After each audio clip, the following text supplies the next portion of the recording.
गणपती बाप्पा.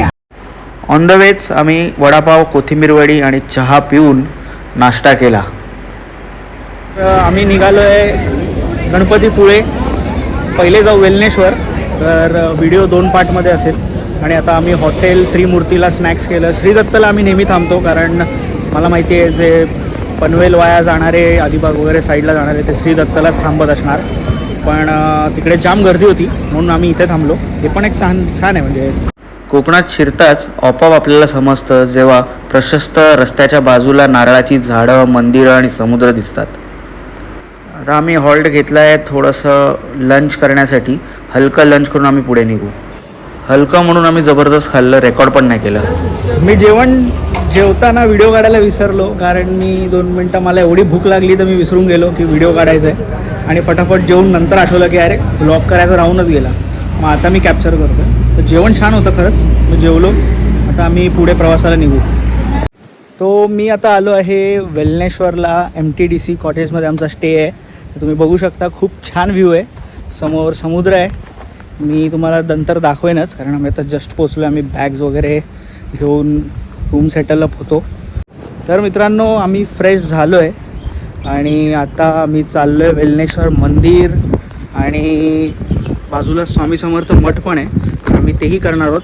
आणि तुम्हाला आता मी व्ह्यू दाखवतो आमच्या कॉटेज आणि परिसर, आजूबाजूचा परिसर आहे. इथून व्ह्यू कसा दिसतो ते. हे कॉटेज व्ह्यू आहे पूर्ण. आणि ही मयुरी चालली आता व्ह्यू दाखवणार आहे ती आपल्याला. व्ह्यू तुम्ही बघू शकता, एवढा सुंदर व्ह्यू आहे. आता इथे सनसेट पण होईल थोड्या वेळात. तर एवढा सुंदर व्ह्यू असताना कुठे काय जायची गरजच नाही असं मला वाटतं. निसर्गरम्य एवढं सुंदर स्वर्गाचा दर्जा दिलेल्या कोकणाला सलाम आज. कारण हा लाटांच्या आवाजातच आम्ही इकडे राहू शकतो. एवढं सुंदर जागा आहे. मला तिकडे जायची पण गरज नाही. इकडे सनसेट पण एवढा सुंदर आहे. आणि आपल्याला एक नवीन मित्र भेटला इकडे कोकणात. हा आहे कोकणी वाघ्या. कुठे चालला भाई? मला सुरमई थाळी दे. इकडे LPGचा इश्यू आहे, पण सुरमई थाळी पाहिजेच. काय रे? महाद्वारने एंट्री करताच आम्ही आजूबाजूचे परिसर पाहिले आणि बघतच बसलो, कारण हे परिसर इतके पॉझिटिव्ह वाईब्स देत होते की आम्ही शब्दात एक्सप्लेन करू शकणार नाही. आणि मग नंतर दर्शन केलं आणि बाहेर आलो. आपण आता आलो आहे स्वामी समर्थ मठात. इकडे जवळच वेलनेश्वरच्या हेडवी गाव आहे, तिथे एक सुंदर मठ आहे, शांत मठ आहे. जास्त क्राऊड पण नसतो आणि इकडे तुम्ही येऊन शांत बसू शकता. हवं तितका वेळ बसू शकता. कोणी काही बोलणार नाही. इकडे बरं वाटतं. जास्त गाड्यांचा आवाज नाही आणि रोड टच आहे. आपण विचारू दर्शन करून कसं वाटलं स्वामी समर्थांचं. खरंच खूप बरं वाटलं.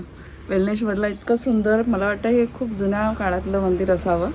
पण तुम्ही कधी वेलनेश्वरला आलात तर या मठामध्ये नक्की या, दर्शन घ्या. आणि तुमचा प्रवास स्वामी समर्थांच्या दर्शनानंतरच सुरू करा. हां. नंतर आम्ही आलो वेलनेश्वर मंदिरात. मंदिराच्या बाजूलाच वेलनेश्वर बीचही आहे, म्हणून लाटांचा आवाज एकदम क्लिअरली येत होता. आम्ही ओम नमः शिवाय म्हणत दर्शन केले आणि आजूबाजूला फिरत होतो. तर अजून छान छान छोटे छोटे मंदिरही होते. सुंदर एक विहीर आणि एक मोठा तुळशी वृंदावनही होता. तर मंदिर दर्शन कसं वाटलं तुम्हाला? तर मी खास व्लॉगमध्ये आज स्वामी समर्थ मठात आणि वेलनेश्वर मंदिर, जे की खूप फेमस आहे इथे, ते आलो आहे. आणि त्या समोरच समुद्र आहे आणि खूप छान आवाज येतो. शांत बरं वाटतं. असं वाटतं की इकडे बसून राहावं आणि शांत बसून राहावं, म्हणजे काहीच नाही. ते हे बेस्ट आहे. म्हणजे तुम्हाला इकडे कधी आलात वेलनेश्वर साईडला तर इकडे मंदिराला दर्शन तुम्ही नक्की करा आणि थोडा वेळ बसा इथे. तुम्हाला खूप बरं वाटेल. तुम्हाला असं वाटेल की कुठे जायची गरजच नाही आपल्याला. ही आता विहिरीतून पाणी काढायचा प्रयत्न करते. नको आहे, राहून दे. उगाच ओरडतील तिकडचे देवळाचे. खूप छान विहीर आहे. हे आपण समुद्र बघू. समुद्र किनारपट्टा खाली तरी आहे ते बघ समोर. लय भारी ना. थोडा काळोख झालाय मित्रांनो, पण मला सकाळी पण नक्की दाखवेन व्ह्यू. आणि सकाळी आमचं प्लॅन आहे पुढे आणि व्हिडिओ कंटिन्यू होणार आहे पुढे.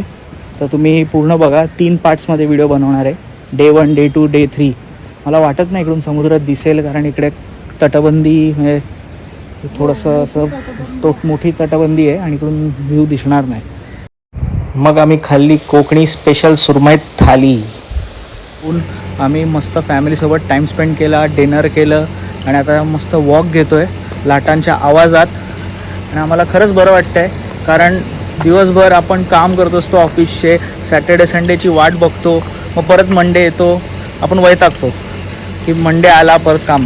पण एक थोडासा ब्रेक असावा आयुष्यात, ज्याने तुम्ही आणि तुम्हाला मनाला खूप बरं वाटतं त्याने.